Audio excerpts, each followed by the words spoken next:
Welcome back to the 7th grade mustache. On today's episode, we'll be speaking about shifting gears, shifting up, shifting down, what people nowadays call code shifting, changing your behavior, your language, your physical appearance in accordance with where you are and what's happening. The first place we learn that is from our parents. Your parents will teach Definitely. you, your parents will teach you, hey, tuck your shirt in, wash your face, put some Kleenexes in your pocket, put some tissue in your pocket so you can blow your nose. You're not digging your nose, so you don't look crazy. You got encrusted boogers all in your face and your clothes looking raggedy and you got dirt all over Iron. yourself. You gotta Yes, iron yourself. your parents realize that you represent them when you are out in the world because the first thing a person is going to say is your parents failed you. Your parents ain't taking good care of you. They don't know how to They raise didn't no teach you children. nothing. They ain't teach you Yeah, nothing. they didn't. Yeah, I mean, your mom I especially, like, your mom would say things like, don't be don't. talking like Yeah, that in this household. like I said, she was one of those. I'm not one of your little friends. You don't address me in that manner. And people get offended at that stuff nowadays. But what it is training. Like there's certain situations where you behave this way, certain situations where you behave that way. It's all about power dynamics. It's a power dynamic. You have to exercise your power and recognize your strength and your leverage. So it sounds like something simple, but it's not. It's much bigger. Yes, absolutely. And then we also learn it in school at the earliest age. We learn that things we do are won't fly around certain people. For example, guys, you know that you cannot act the way you do with your buddies in front of the girl you like.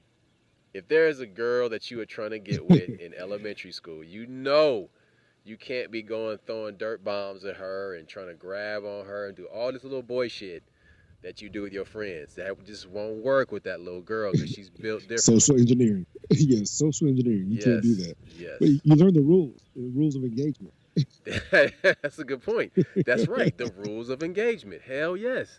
And we learn them whether we like them or not, whether we want to learn or not. And it's thrust upon you actually. Like it's the school of hard knocks, man. You learn Yeah, yeah. how gauge a situation and know like, yo, I'm gonna run into that house and we beat everybody's ass, unless you know that they strapped in there. I can't go in there Well, and do that because the motherfuckers got guns. like, but you know what? You bump your head. You learn there's consequences. Hopefully, you learn it at a young age when there's small consequences, and then as you get older, you understand the stakes get higher. Like I said, we were joking about like shifting gears and using that car analogy. I'm like, people don't understand that you actually shift down for more power. These people who don't know how to drive a stick, they know is what they see like in race car movies, and they think, oh, you shift like, no, man, you actually shift down for power. You go to second, third gear if you're trying to pass somebody, and though you learn this at an early age, you know when to use it, when not to use it, how to turn on the charm, turn down the charm, cuss, get your point across. These are the things that you learn. Like certain words you're not supposed to say at a business meeting. Like, oh, you ain't supposed to say this nigga tripping. No, Like, no, you can think that, no. but you don't say that shit out Because loud. they're like a comic, you're gonna bomb in front of that audience. They are not gonna understand that reference. Or if they do, Yeah, they'll be like, you know what, this ain't the place for those kind of jokes. they'll So, play you. Yeah, they'll play you too, in because other words, that's the whole tough part. crowd, really tough crowd. Yeah, 100%. But let's talk about also the part of society where we see the shifting come into play on the job, like you were saying. But on the job, for example, to get that job, you have to dress up, right? Yes. And many Yeah. times Present yourself. you dress up at a higher dress code than you do when you're going to be working in that job every day. Yeah, they say dress for the job you want, not for the job you have, kind of Right, deal. right. And then Um, also your language. That's why I think people what are, people don't realize, success is a moving target. And that's something else that a lot of people, what worked in 1983 may not work in 1993, may not work in 2003, 2013, and 2023. Sometimes you have to adjust your target. You gotta, it zoom depends. in and like, okay, It depends. It depends. I mean, some things are timeless. But the yes, thing no, is yeah, that yeah, like, you know, you have to. That's why people I think get nervous, on job interviews because Yep. Hmm. they are overcompensating. Whereas what I realized, like when I was still going to job interviews, stopped doing that shit a long time ago. When I was still going to job interviews, I realized that I ain't scared of you motherfuckers. Y'all, y'all don't understand. I ain't scared of you motherfuckers. So the thing is, like, yo, I know, I know I can get this job. I know I can rock this shit. And I stopped being nervous. I'm like, there ain't shit to be nervous about. This guy probably has a meth habit, beats his kids. You know what I mean? And like, this motherfucker's the gatekeeper. Yeah, I ain't sweating for you. I ain't about to break a sweat But for you, your silly but ass. what you're saying is deep. What you're saying is very deep. Ever since you got over that, you be killing job interviews now. Like when you do have one, like look, this is a little bitty job, and watch I'm gonna blow it out You the know what I water. do? You That's know what I because do when I have okay, because I'm a business owner. The types of interviews that I have are with clients, potential clients, and it's not quite the same thing because mm, they're wanting your service, but you do have to exude confidence, but more so competence. I'm just okay. glad I'm out of that loop of going and like hat in my hand to go and like plead for a job. Yeah, fuck all that, dude. Like, let me just sidebar. To truly experience freedom in the United States, you will only experience it as a business owner. Until that point, you are a serf in A cog a in the machine. feudalist system. Okay, Hmm. we'll say that, and we'll just come back to that on another show. Just keep that little thing back in there. But back to shifting gears. You shift gears a lot to get things you want. You shift gears sometimes for comfort. Hell, you got friends for different things. You have friends for different events and modes that you may be in. For example, I know this cat that works at the post office, and he was telling me this story recently about how he is dating this woman, and he was telling her, yeah, I ride motorcycles, I ride, crotch rockets, and I like to hang out with my friends on the weekends, drink beers, and like ride motorcycles. And this woman that was like kind of like prim and proper, she was like, "Oh, I can hang. I want to go see what it's about." And she did. And much to her horror, she found out that he has a different gear. This guy isn't just Guy Smiley at the post office, all the time. This motherfucker gets down and dirty and drinks gin and talks shit when he play cards and throws knives at like press board targets and shit. He just the shit he likes to do. And she couldn't shift to that gear. And so they found out where the riff was, that okay, well, we can go do this. We can go to Cheesecake Factory and Oh, and yeah, we can't do that. and bullshit, you know what I mean? And or and it's do this, hey, there's nothing wrong with kicking it. I mean, they can go see a play or some shit like that, or like go to the comedy club. But her gear could not shift down to hanging with gutter motherfuckers. So okay, you can't shift that low, It, or you can't shift that well, way. that way, yeah, it's not low because, but the biggest thing that, like you just said, I got different friends for different occasions. That's not. I don't want to say it that way. I love all my friends the same. I got friends. I'll Me and say you have it, been close but for you know what? But years. I will say that shit because the thing is that like, and it sounds like I have ulterior motives. No, I Oh mean, yeah, exactly. but you know what? That's not it at Hey, all. hey, but that's the That's whole not it. point of why I'm explaining this to you narrow thinking motherfuckers. Okay, because you have to explain every fucking thing to people now because they want to be outraged. So listen very They're closely to raging. what I'm Yes. saying. The thing is this. The thing is that I like to go jump out of fucking airplanes for fun. I got a lot of pussy ass friends that won't go do that. So, for that occasion, I got motherfuckers I can call that's crazy that want to go jump out a goddamn airplane for fun. Right? Okay. Now, them motherfuckers may not like hip hop. So, when Wu Tang does a show once every 5 years and they come to town, I ain't gonna call them motherfuckers. I'm gonna call my homies that like the Woo, that came up on Cream and 36 Chambers and shit. Those are the people I'm calling. So yes, I do have friends for different occasions, and you do too. All of you out there do. You do.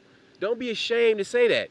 Okay? If a person is ashamed to say that, it's because you have ulterior motives and you aren't being truthful with yourself. So Look, keep it you can't take 100. everybody to every event. It's just that No, simple. you can't, Yeah. man. Horses for courses, motherfucker. But let's take it even further, man. Let's get to the nitty gritty of this motherfucker. All right, What so about when you outgrow somebody? Say okay, it. Say oh, what you're all right, doing. okay, okay. You really want to talk, motherfucker? You really want to talk? Okay, all right, fine. All right, let's talk about pedigree. Let's talk about dating outside of your pedigree. I'm about to get down with this shit here because I have seen this shit a million fucking times. Now listen, people, we all grown here. Okay? If you a child listening to this shit, turn it off. You too young for this bullshit. This is the thing. There's a lot of people out there that will just date somebody because they're just physically attracted to them. And that's fine. Get you some Or cut. or they, or they want to check them off their list. People like, hey, I dated an Asian chick. I dated a single mom. People got a checklist. I'm not saying all of you do, Yeah. but when it comes to a That lot of people, they that's got a checklist. some shallow bullshit. But yeah, okay, cool. Yeah, You're right. say You're it ain't right. true. You're right. It's hey, it's true. But the thing is, those look, you'll date a person because you're physically attracted. That's cool. But we all know that that is not going to keep anything together for a long period of time. You're Yes. going to have some great sex, but you may not have much beyond that. And then you find yourself like, because you want to hold on to that great sex, you're finding reasons to like crazy glue this situation together and just keep it rolling down the road. No, shit ain't gonna happen. There's people. Go ahead. But say, don't do shit because you're lonely. Some people No. they're so afraid of being alone that they get a little bit lonely and they cling to that shit and they talk themselves into a relationship. Mm. And when my brother's saying about outside your pedigree, when you get to know somebody, you'll find out whether that person's compatible or not. What it is that you talk yourself into it.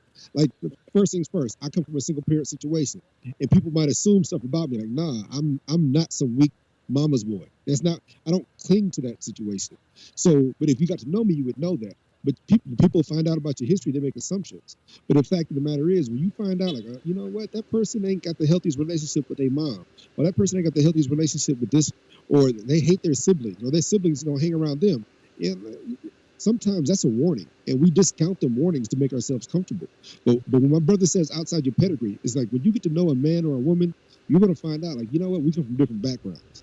Is that something we can overcome, or has that person not healed from that background, or has that person not matured from that background? And nobody wants to ask that Okay, question. okay. You know, That's the right stop right there. That's an interesting point. You said matured from that background. or healed. Yeah, yeah, real talk. Yeah, but listen, Some people don't know how to be loved. you and I Like both you, have dated women that are not in the same pedigree as we are. yes, And it's only came up. We've only had this conversation when there was like major shit going down, or when the rift had formed and it was starting to grow. And that's when I said to you, she is not in the same pedigree, and nobody's being named here. But yeah, yeah. but in the past, there have been things that have happened, things that were said, decisions that were made that let me know in my personal life, in my relationships with women, and in my homeboys' relationships, I was like, oh yeah, that's a different thing there, dude. That's not the same pedigree, homie. And when he says different pedigree, that's what I was saying. Some people do not know how to be loved, and that sounds so simple. That sounds so crazy. But if you don't know how to accept love, you'll leave a person that's good for you for a person that's bad for you, just because you're trying to make. Well, with me, I suffer from severe ADHD, and that has sabotaged a lot of my relationships because my brain's looking for stimulus. I like arguments. I like rough sex. I like fucking in public. I like all this different shit. And if somebody didn't give that to me, I thought they were a bad person for me. You're It's really just the sharing opposite. right now. I'm sorry. Fuck you. But that's what he talks about pedigree. When he talks about shifting, also when he's talking about shifting gears, as you mature, if you with somebody who's like you'll shift together and you'll mature together. You'll buy a house together. You start hitting these goals together. But if you Yep. can't shift gears, if you're Oh. still doing the same shit you did early on, like a lot of people Everybody want to be freaks. Like you want to do this menage a trois shit, two and three broads and shit. Everything is cool. Then you get older. Like, hey, you remember that shit with Halle Berry and Old Boy? Like, they were making fun of him because he's like, yeah, when we first got together, we fucking two or three bitches, and all of a sudden she wants to settle down and have a normal relationship. And to me, that was a normal relationship. Eric Benet. So that's yes, I couldn't think of the dude's name, Eric Benet. Yeah, and so that's the deal right there is that people that's shifting gears. Hopefully, you're shifting together and you're maturing together. You're achieving shit together. At the same time, me and my boy right here, me and Roscoe, we're talking about people that outlive their usefulness. That sometimes, and when I say that, I'm not talking about like he said, we're not using people. It's not about using. Okay, but anybody. let me That's let me not what stop we're right saying. there. I gotta interject. When we talk about pedigree, it's not like it's like they must have the coat of arms. They must Yeah, pass the Grey Poupon at the we're not talking about rich, snooty crossroads people. No, on the no. Sabbath. No, motherfucker, this is not what we're saying. We're talking about people who are mature enough. Okay, real simple. Pedigree relates to levels of awareness. There it is. It relates to levels of awareness and consciousness. There it is. It has to do like your relationship with your parents. How do you interact with other people? Yes. What were you exposed to at an early age? And Yes. again, I'm not saying if you weren't that you can't learn that, but I'm trying to tell you that one of the relationships my brother Roscoe helped me out with was one of the ones that he pointed out. Like, look, bro, she's not ready for what you're trying to give her, and it's not because she was That's right. raised bad. It's because she just ain't achieved that awareness yet. And when she does, it'll probably be too late. You're gonna move on, and that happens to dudes and women too. Like I said, we're talking because we're two men, and that's how we see it. But women know what it is when a dude has you hanging on for 3 or 4 years, you decide to move on, then he wants to get his life together. Like, hey, I want to be with my baby mama. Like, nah, dude, come on, miss me. I'm engaged. I'm an executive at a company. A woman's moving up, and then this dude wants to drag her back to high school. Mm-hmm. You know what I'm saying? So it's different levels to this. It's way many, and you do Yeah, outgrow and people. some people never like reach it beyond a certain point, and they get stuck. You know what it is? They fall for this narrative that's painted by record labels and the Yes, movie TV industry shows. Yep. and television. It's a state of perpetual adolescence that people get stuck in. And I've seen it happen a lot. You talking about code switching? Like I think one of the things back when me and you were kids, you was a player or you were a square. Most dudes accepted the fact that they were squares, but now because of TV shows and movies and rap albums and shit like that, everybody wants to be a player, and only 10% want to be the squares. And so the truth of the matter is, not everybody's built to play. Not everybody's built for that. Why you think people are killing people? Why you got men choking women and women shooting up? Is because they weren't built for that. They were actually squares. They should have probably just settled down with that first person that gave them pussy in high school and married them. But instead, because they see these TV shows, they see these things, they think they're missing something. So they're searching for something that they've already had. That perpetual searching, that inability to make a decision, a good decision anyway. And so, like I said, that's gear switching. If you recognize that, you know what, I'm not built for this player shit. I can't handle 3 or 4 women. I'm not built for this. I can't be with 5 men and a chick also, because women love that shit. Oh, I need a girlfriend. Nobody wants to admit that. You know what? I'm not built like that. I'm built for the square life because they believe that they're missing something. They believe that TV and all these things, these movies have told them like, nah, the player is happier. Ain't neither one happy.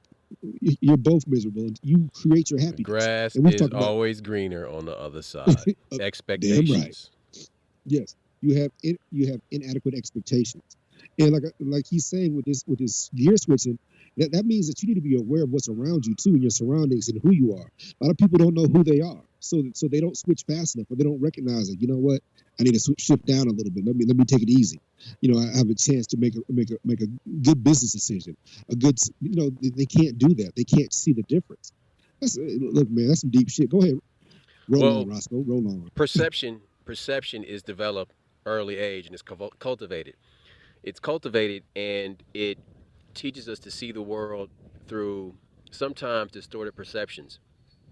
When we talk about pedigrees, when we talk about shifting gears, some people are already triggered by those terms Those words, yes, true. and Hmm. they are thinking that, oh, wealth equates a higher level or Hmm. education equates a higher level. Now, that type of thinking comes from a brainwashed Eurocentric view. And when I said the best way to think about pedigree is awareness, through life and life experiences, you realize that money does not equate class. Through your Nope. experiences, you'll realize that spend some time with some truly poor people, humble poor people, and you will see true class. Classy. You will Yeah, they see got people class, that will dignity, give you the dignity. last food in their cupboard just to break bread with you. You will see true humanity in the poorest people. So don't for a second think that just because a person is wealthy, they're classy, and there's this beacon of civility. Because as we're finding out, as many of you are finding out, many of these wealthy people that you've built up and put on pedestals are pedophiles. They perform dark magic rituals. No discipline.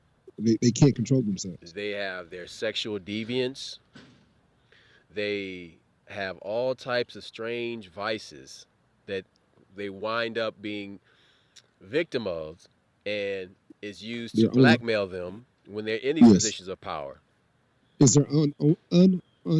It's their own undoing. Excuse me. Where, like I haven't heard from that guy. How did he blow all that money? Lawyers. They're paying for lawsuits. They're paying for illegitimate children. They squandered their money. They didn't just squander it. So yeah, that sexual deviancy is real. That's some real shit. Mm-hmm. Yeah, it is. It is. And the downfall of a lot of powerful people nowadays. But again, all these people are shocked and surprised to see that, oh, I thought this guy was, he did all this community service and he's a great guy. Yep. Because he wore a suit and he stood at a podium in front of some government seal, you bought the lie. You Hook, drank the Kool hook, Aid. line, and sinker. You took it. You drink the Kool Aid. Mm-hmm. Or how about the fact that they did some shit in the past? Let's talk about brother Jesse Jackson. He ain't paid child support. He got a couple illegitimate kids, but we know he marched with King. We're hoisting his past victories. We're hoisting what he did on this pedestal, but he done fell from grace a couple times. Yeah. You know what I'm saying? He's let us down a bunch of times. That's that boule bullshit. So I wanted to go back to when we were talking about shifting gears about pedigrees and how in relationships you feel like you can be at odds with somebody and you feel like everything has changed. I think what nothing has really changed. What it is you just really get to know all about that person now. But also you're acknowledging certain behaviors too. Like when you fall in love, you sometimes you fall in love with the idea of being in love. You know what I'm saying? And when you fall in love with that, you give people traits they don't possess. And so the whole time you're like, oh, this person is real smart. They're good with money. They're this, they're that. And the truth of the matter is, they're not. Either you didn't see it or you didn't acknowledge it. Chances are you saw it. You just didn't, give it any credence. Excuse me. You were just So, what it was. You were just bypassing it, overlooking it. You're just like, oh, she's mm-hmm, so crazy, da da da da, and it like ain't it it, ain't that big a deal. that stuff that you gave a pass to, and you thought was cute, drives you crazy later on because you're just putting it off, putting it off, putting it off, and these are red flags about things you really won't put up with because it's outside your pedigree, it's outside your level of awareness, and you feel like you have to downshift just to maintain peace with that person. And so Mm-hmm. that's a Now, definite mismatch right there. well, also some issues are, the reason you're not tolerating it anymore. You grew up. Well, hopefully you grew up. Sometimes you grow up. Sometimes you get stuck up. Sometimes you're like, okay, I have this job now, and I'm this, I'm that. That's bullshit. But sometimes you do outgrow a person, and that's what we talked about earlier. Kind of touched on. You outgrew that person. Now you have to go look inside yourself. Do you want to give them a chance to mature? Is it something that's terrible? Hopefully, you don't have a kid by the person. Hopefully, you're not financially bounded to that person to where you can't survive without them. So many things are factor into that, how you deal with the situation. But the pedigree part is one of these things that when you hear that word is a snobby word, so It you does don't like sound it. snobby, but Yeah. I chose that word purposely to make people draw to it. And because it's a word you may not like to hear or may not even use, you need to understand the full meaning of the word in this context. And I'm Yes. using it as a form of awareness. Now, I chose that word specifically because it has to do with breeding. And when you're raised by your parents or a single parent, you're groomed to behave and act and to think a certain way. That goes with breeding. The upper class, upper crusty people have often said, "Oh, look at that person. What a shame." That is the result of bad breeding. And all they're really saying is that person wasn't raised right. Now So, you know as well as I do. Sometimes it's bull feathers, but the fact of the matter is that it's something that you need to acknowledge that this person's life experiences don't they don't have to be the same as yours, but their life experiences haven't given them the insight or the awareness how to deal with certain situations or how to recognize certain things. It's it's not meant to be an insult. It's meant it's okay. It's not meant to be insulting, but if you're insulted by it, then you need to look deep inside and see if you're the one in the relationship that is not paying attention, not living up to your potential, not recognizing things that are going on around you. People do outlive their usefulness, and it's one of these things. And like I said, like you said before, excuse me, when you were talking about like, yeah, we're not talking about using somebody. no, no, We're no, talking not at about, all. This, see, and you know, again, for emphasis, I stress this again.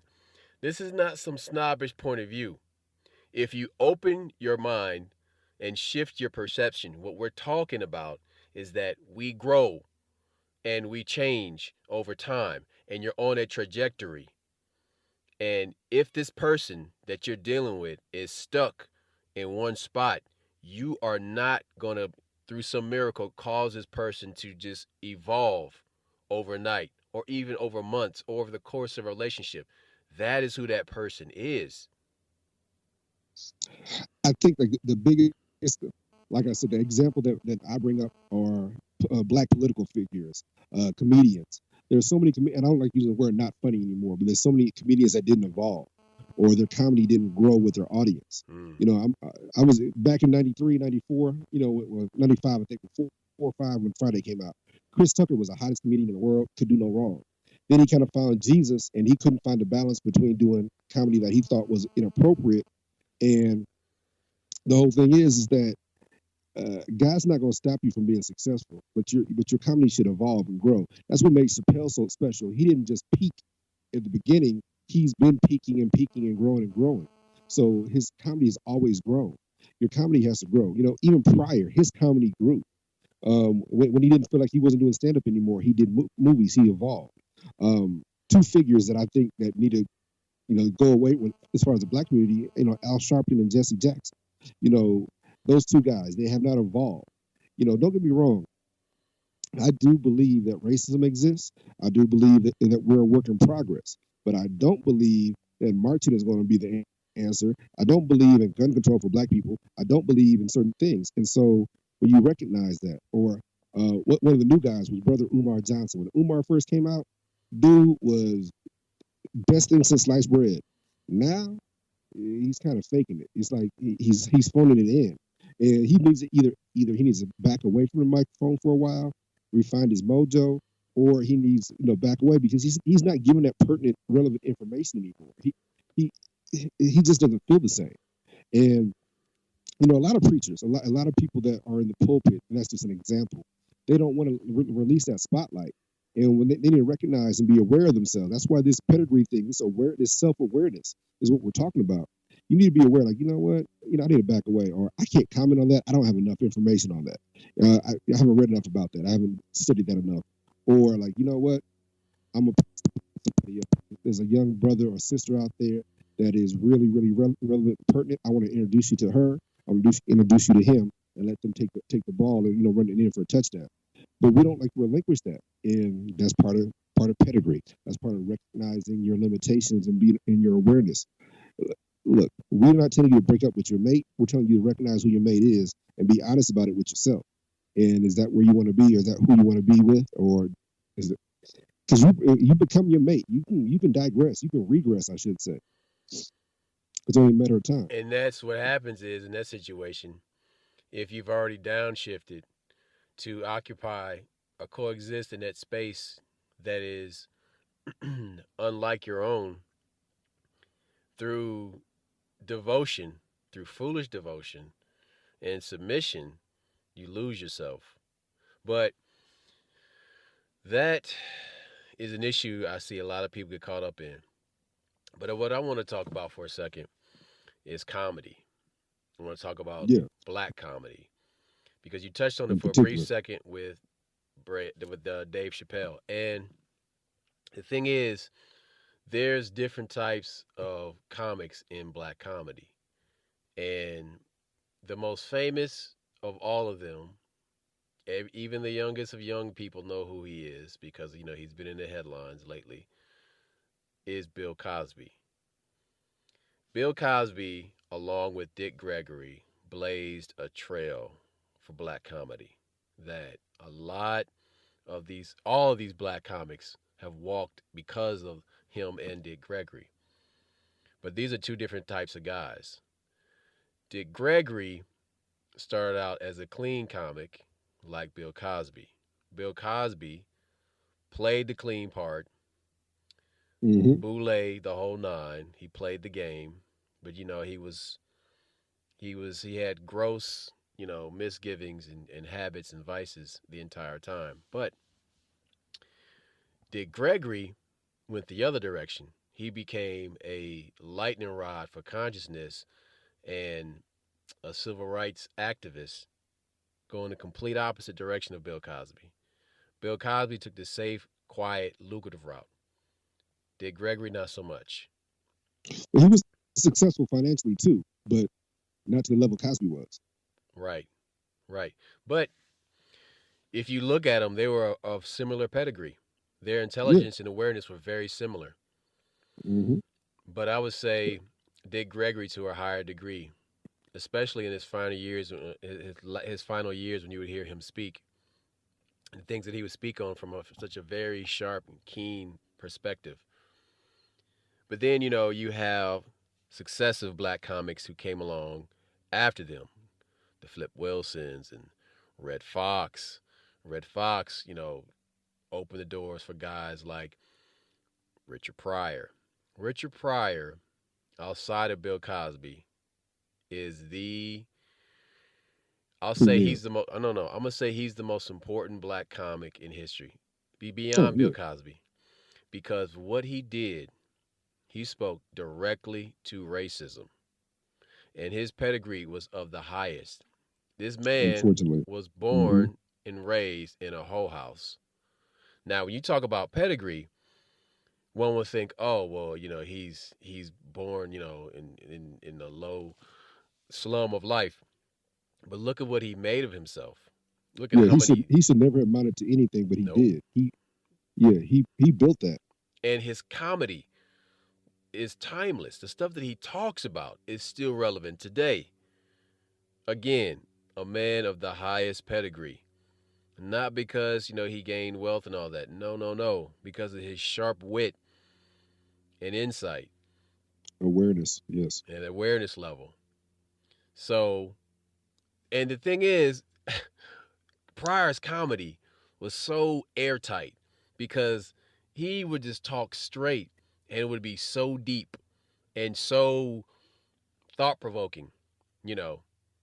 And then you have somebody like Bill Cosby who's playing it safe, and giving all this money to black colleges, meanwhile, molesting all these drunken white women. So, but the thing is, though, we're still going forward in time with the But comics. hold on. There's something you just said that's real deep. That this is something that I've fought in my personal life. Is that first things first? People forget when Pryor first came out, he wanted to be Bill Cosby, so he Yep, imitated him. yep, But later on, this is the point I'm trying to make. People thought Pryor's comedy was dirty and evil, and he was the bad guy. And people thought because Bill Cosby comedy was good, clean, and this that he's a good guy. mm-hmm, And the truth of the matter is, it was exactly the opposite. Now, don't get yes, me wrong, Pryor had his struggles, but Pryor's on stage persona was the opposite of what he was in real life. Pryor had been through, his book Prior Confessions talks about the stuff he had went through, you know, um, in his personal life, not just the struggles with cocaine and things like that. But Bill, on the other hand, you thought Bill was squeaky clean, and his personal life was just the opposite. That they've known for years that he was a womanizer and was doing things he had no business doing. So that's the dichotomy. Is that's how image works. People believe that image you put forward, even if it's true, is even if it's not true. Bill was I have a tough time saying a bad guy, but Bill was the less reputable of the two people, I should say. He was doing some Uh, foul it, shit. Just tell the truth. yeah, yeah, he did some foul shit. Let's put it out there. Bill was doing foul shit all the while he had a squeaky clean image. Pryor was doing good shit, trying to start businesses, Indigo Productions, all this, giving black people work, working with black directors, and doing all these different positive black things. But his movies and his comedy was big, and but he was also doing police brutality and like, hey, you can break a nigga, yeah, you can break a nigga. He went to Africa. Then after he went to Africa, I can't call people niggas anymore. He evolved in front That of our was eyes. deep. He evolved on stage, and that's Yes, why that took his pedigree to an even higher level. So that's why I'm saying that he's the most important comic ever, because there would be no Eddie Murphy without Richard Pryor. There would not be any Mike Epps without Richard Pryor. There would not be any Dave Chappelle or Kevin Hart, Cat Williams without Martin Lawrence, none Martin of them. Lawrence, without Richard Pryor. There'd be no In Living Color without Richard Pryor, with the Richard Pryor show. If y'all ain't seen that, go and watch it. It's dope. But I'm saying that there are different levels to black comedy. And sometimes you want to hear something simple, and then sometimes you want something complex. So you shift gears. And you shift gears depending on what you're feeling. Because sometimes, I want to hear somebody talking about how, macaroni and cheese made by a white person got raisins in it. That shit's hilarious to me. And then sometimes I want to hear That's a what you gonna that's a say? thing. Yeah, that's a real That's thing. a real thing. It's some real shit. But sometimes I want to hear a complex, layered Yes, bit that has a really dope callback on it. And I, I I'll give you an example.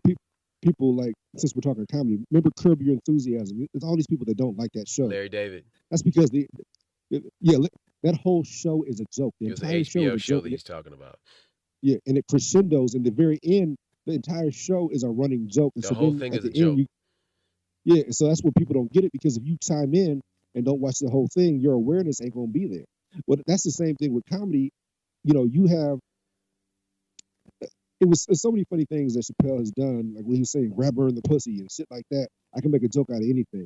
He's like, it's a challenge to himself. But the thing is, he's also talking about racism. He's also talking about how black people are treated. He's also talking about, hey, I got hit by a snowball. I told the kid's mom to suck my dick. They're like, how do you go from racist behavior to getting your dick sucked by a white woman? That's brilliant. Hmm. That right there, the way so the way somebody can weave at the tapestry of a situation to where you're paying attention. And so that's the problem, is that when some people lose their mojo, they don't want to give up that mic. They don't want to step down. They don't want to recognize that, or they can't change gears. They only can do like buffoonery. They only can do slapstick, and that's fine. Stay in your lane then, but don't. Sometimes you don't want to mix. On the same token, I remember when Richard Pryor was talking about Sammy Davis Jr. He's like, funny, y'all niggas be fucking with Sammy Davis for being a Republican, but y'all don't say shit to Jim Brown.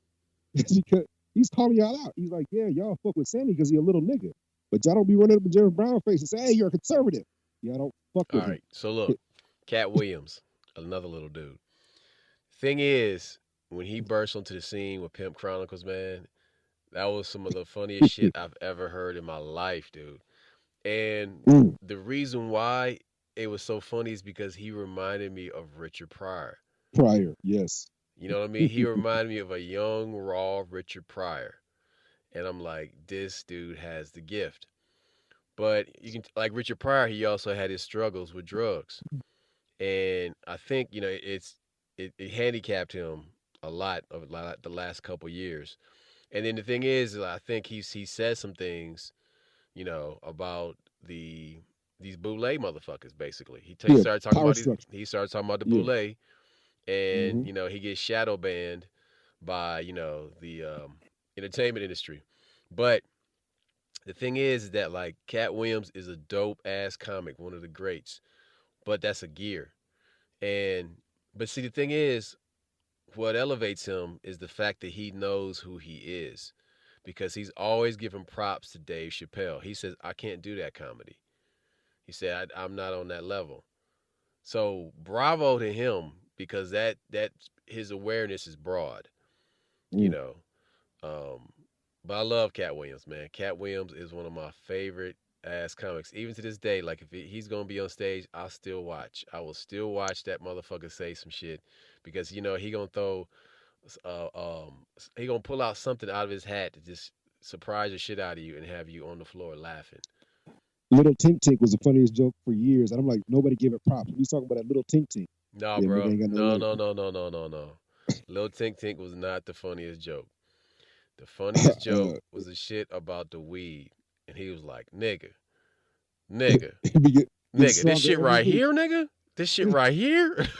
Ain't Bruh, giving no if kind of you have warning and shit. ever bought ganja in your life, that joke right there, you get it 100%. Like this, that's it. Like that just encapsulates everything of the experience right there. Like that shit was fuck. It's still my favorite. Like if I see that, if I'm on Twitter and somebody use that shit as a fucking meme, like I'm gonna stop and just play the shit just so I can fucking hear that shit, man. Like that's how how some comics just have that one joke that you can hear a million times and you will still laugh at that shit like if you heard it the first time. There's some comics out there that's like that shit. Mudbone from Richard Pryor. Any of the Mudbone stuff, I'll fucking laugh my ass off. You know what I'm Look, saying? just for the record, since you said Cosby, the two funniest jokes on Bill Cosby himself was "Daddy's great, give us a chocolate cake," and then Yes. remember he was talking about me at the dentist here. Oh Johnny Bench. yes. Yes. Oh no, Or no, when no, he's Johnny the Bench baby is was when being his, when born. his baby's being born. That's it. Yeah. Yeah. Uh, like I said, we are. I love them. I love all of them. I do realize that Bill fell from grace. But the other funny thing about Cat that's going on right now is that whenever Cat says something, since he's not lying, people take it out of context and saying he's being mean or he's holding people back. And he's like, well, no, I'm saying that she's just not. See, until you start doing these stand-up movies and these stand-up events, that's what he's saying. Until you start selling out arenas, Yeah, you're not on this he's level. not He wasn't. he's not Yeah, being he's not playing, he's not being a good sportsman. You know what I'm saying? and Like he's not playing by the rules. He don't. He's but but people he's take it he out of never context has. though. They're taking it way out of context. He's like, I'm not saying she's not funny. I'm not saying she's not talented. I'm not saying she can't. But he's I'm being saying honest she though. He's hasn't. being Yeah, straight up honest. And people and that don't when want to you hear that shit. yeah, and so when you're honest, but that goes back to when the other jokes I told you when Cat was talking about. He said, man, he said because they thought I was feminine and flamboyant, they thought I was gay and I was gonna take this shit Hollywood was giving at me. Or he says that little joke during Pimp Chronicles where he talks about Opie Cunningham is naked in a party. Y'all don't. He's Cat was telling the truth the whole time The that he had whole experienced it in Hollywood, time. and so that's why his comedy is always going to be relevant. Is because he also when he fucks up, he lets you know I fucked up. Yeah, I had a gun on the airplane. I was going to take my own gun on the airplane. It's funny, but that's how Listen, Richard Pryor was when when Richard he was talking about shooting. I'm sorry. Go ahead. when Cat was going through all this legal bullshit and he was running from the cops on a motorcycle and all this stuff. I was like, man, please just get on stage and talk about this shit. And finally, like a year later, he did. He got on stage and he talked about the shit. And the shit was fucking hilarious. When he's talking about he's running from the crowd, he's running from the cops and he's crying, and he got like boogers in his eyes because he's driving so fast on his little tricycle, motorcycle and shit, man. And he went to Target and some dude is talking shit to him. He tried to buy a helmet at Target. Yo, But listen, man. Cat still has his moments, bro. You know what I'm saying? He still oh has his yeah, moments. I think one of the funniest things like when they talk about Pryor, it was George Lopez. He said, yeah, Pryor set himself on fire because he knew that'd be a funny bit. He said, I know how much y'all love me. He lit the match. That's Richard Pryor running down the street. Yeah, how can you take damn near killing yourself, suicide, burning yourself up, freebase, whatever the fuck the truth is, and make a joke out of it? And people, Oh, white, black, Mexican, everybody laugh. dude. And I'm like, that's sad, but they're laughing at your pain. But fuck it, he said it. you know. So yeah, he said, no, I like milk and cookies. I got that hydrogenated shit dipped in it and shit blew up. I'm like, but it's the same thing with Chappelle. Chappelle has been addressing that whole thing. Each different comedy special he does on Netflix, he brings something else to light, and people don't really catch that. And so when he did the one about pimping, when he's talking about Iceberg Slim and pimping and how many miles on a hoe, and at the very end he's like, "Yeah, I didn't have too many miles." He says something like, "I have too many miles on me." He was explaining that he was being pimped and he recognized it. And Correct. I wasn't about to allow them to put too many miles on me. Okay, but check this out. So, like Richard Pryor, Dave Chappelle got in trouble while he was already famous and capitalized on that and got even better. Mm, Richard Pryor got on stage and talked about blowing himself up. And the shit was hilarious and went on to be just as funny. Chappelle saw that he was being pimped at Comedy Central. He said, fuck your 50 million. And he went to Africa. And all these people was talking shit about him for going to Africa like it's a problem, like a brother can't go to Africa to get his mind right. When you got money, that's what you're supposed to do. That shows you how brainwashed people have been yes, yes, say to it, think preach. to think that going to the continent won't heal you. What the fuck is wrong with these people, man? That is straight And brainwash. That's colonialism. at its final, dude. Okay, here's my problem with that situation. It drives me crazy. There's all these white people that go do missionary work in Africa, Nigeria, go all over the place, all over Africa. But the second a black person walks in the hospital, have you been outside the country? Have you been to Africa? Have you been to the continent of Africa? I'm like, why? They got more diseases in Europe and Asia than they got in Africa, but they always bring Ebola's in Africa. They got Ebola in a lot of other places too, other than that continent. Excuse me. So that tells you that Dude, we're not meant to go there. They don't want us going there to connect with your roots, connect with your land, connect with the money. They don't yo, want you to go when I there. first got to But Italy, check this out. When I first got to Italy, got to the hotel, I started talking to some people that were like, traveling from there. And then I met this Indian cat, dude from India that lived there. And he was like, yo, I'm gonna tell you straight up, man. Strap it up. Put a fucking condom on. I'm like, homie, you don't gotta tell me that shit. He's like, listen, regular ass venereal diseases are rampant in this bitch because motherfuckers don't wear a condom. And I'm like, word? He's like, word. Fucking wear a condom. These bitches might be, hella thirsty and all that bullshit, but do not fall for it. And I'm like, yeah, that sounds like the old, stinking ass disease infested Europe I've always heard about. I got there and that's exactly what the fuck it was. It just got on. It got all these fucking fancy ass designer labels over gonorrhea. Gucci, Louis Vuitton, Yes, with a dirty STD. pussy. You know what I'm saying? With droopy dick, all that nasty shit. You know what I'm saying? Like all these people, all these gorgeous looking people, got something. I'm like, oh fuck that shit. But anyway, yeah, you made a good point. It's like, oh, just because you go to Africa, you know what I'm saying, or have you been outside, have you been to Africa or have you been to the continent, do you have diseases and blah blah blah blah. I'm like, have you been to fucking Barstow, motherfucker?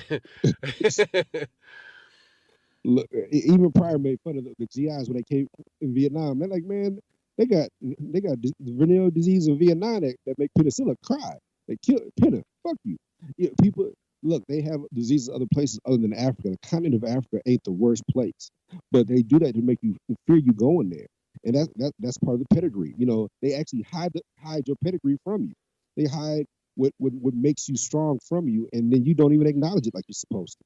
Dude, So you want to hear some funny shit? I was uh I was working for this guy, this African cat. I was doing some electrical work at his house, and he told me, he said, we're talking about the whole coronavirus thing. He's like, in Africa, he's from Ghana. He's like, in Africa, you get malaria, you just go lay down.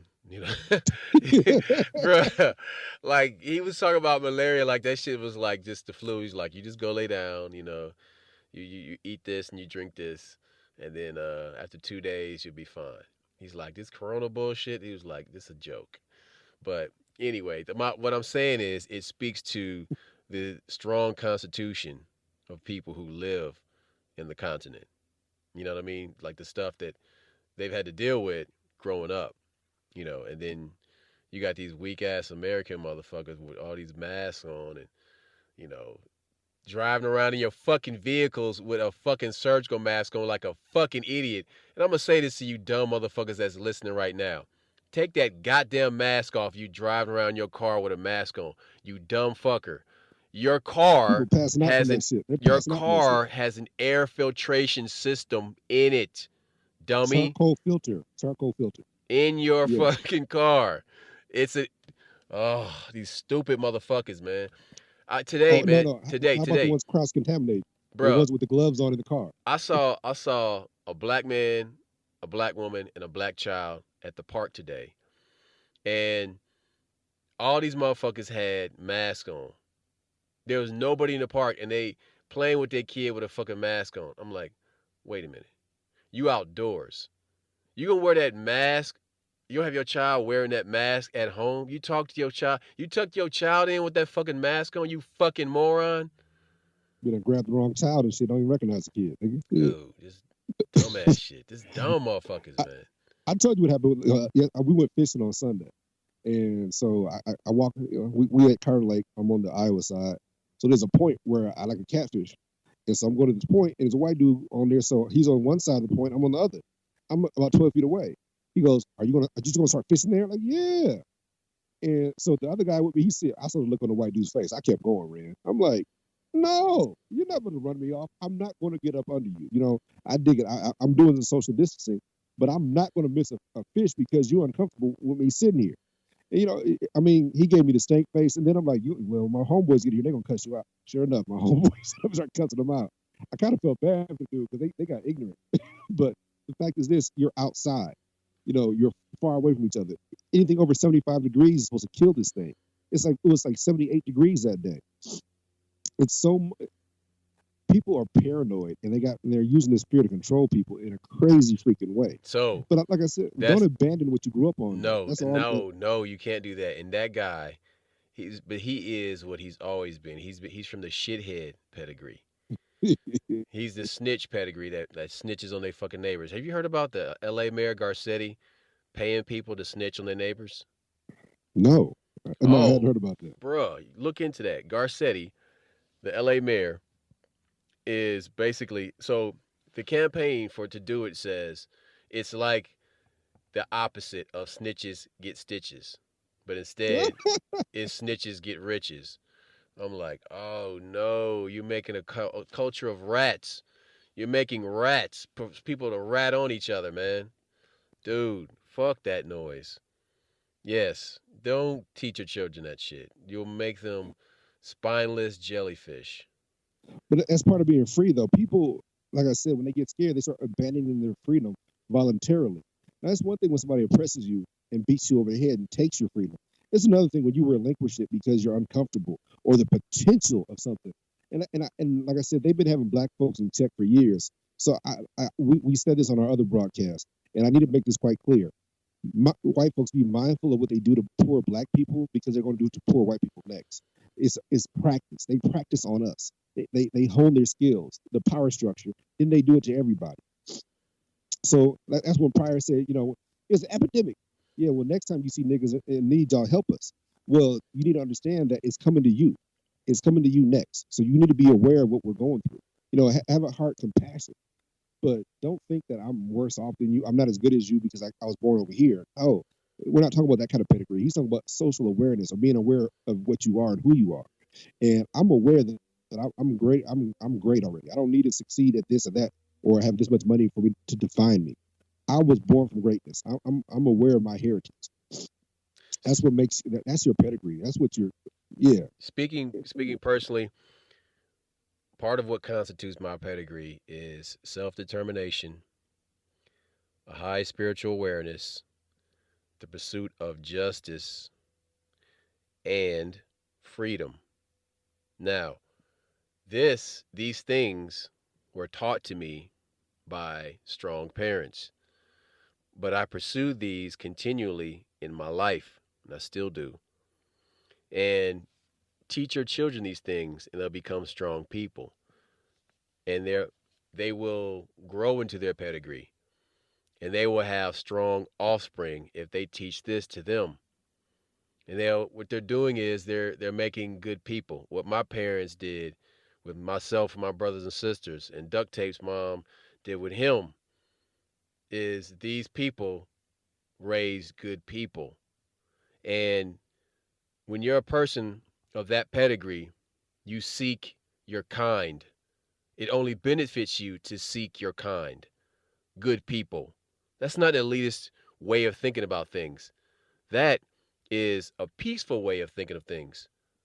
You search out good people. If you're a man, you seek out, if you got sense and you're not being driven by your libido, you seek out a balanced woman that can give you balanced offspring, which grow up to be good people. You can't get that in a fractured relationship. You can't get that in a fractured marriage. You need a person to balance you. You need a person that matches your level of civility and even headedness. You can't do that with a moron. So if you consider yourself a jewel, you can't give jewels to mules. Look, Frederick Douglass always said it's better to raise a strong child than it is to. It's easier to raise a strong child than it is to fix a broken man. Mm. We've said it in other broadcasts, but it's one of these things that's so much more relevant now. And it bears repeating. And yeah, you got you when you see it was somebody's an adult. It's almost too late to fix him or her. And not that they're set in their ways, is that sometimes they believe that shit so vividly that it becomes part of their identity, and they can't shake it, they can't relinquish the pain. Sometimes the pain becomes your identity. It doesn't define who you are. Like a strong person, the pain will define them. Like, yeah, I made it through. But somebody who's lesser, the pain becomes their identity, and they cling to it, and they're proud of. Yeah, man, I'm hurt. See, I'm just like you. I'm like, nah, man, I'm not. My mom died too. Don't you know what I'm going through? Like, nah, like that. Man, look, I love you, bro. I love you, sis. But you got to move on. You got to be an adult and pull through and pay your bills and take care of your kids and take care of your responsibility. You can't just hang it up because something difficult has happened to you. That pedigree thing, I'm proud of my parents. I'm proud of my grandparents. I've lost both grandparents. I'm proud of them. So, you mourn. Actually, I was hurt more when my aunt died. My great great aunt was 104 when she died. She helped raise me. That, yeah, that fucked me up, dude. I broke down, and even when I go to her grave right now, I'll do one of them bad cries. You know what I'm saying? So, but I'm so proud to have had her. She was just proud to live to see a black president. She's like, look, I made it see a black president. I can check out now. Fuck y'all. And so that's you can't, like I said, you can't run from your pedigree. You can run from it if you want. You can hang around lesser people, or you can hang out with people that are better, that have a higher pedigree. But you need to be learning from them and acquiring that knowledge and moving up, not just hanging around them to make yourself feel good. Like, hey, I know Michael Jordan. I know this person. Nah, that miss that shit.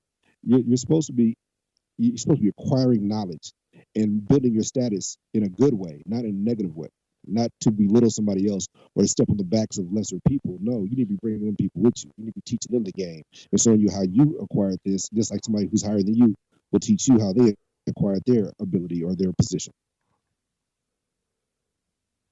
Deep, very deep. I can only agree with that. Everything you say is true. I mean, because, you know, listen, this life is short. Why would you torture yourself by spinning your wheels in the mud with a person that does not match you, with a person that does not make you better? Just do what serves your spirit and your long-term development. That's the only way you're going to advance in this life and in the afterlife. And in closing, I think what we should reflect on is that when you hear the word pedigree, really think about how it's being used. and consider your own pedigree and what it is you pass on in the form of parenting or mentoring. Because through mentoring people, you can help elevate others, improving and helping that person grow into their pedigree or beyond what they once were. So, with that, I say, peace. We out. We'll hit you in the next episode. Holla back.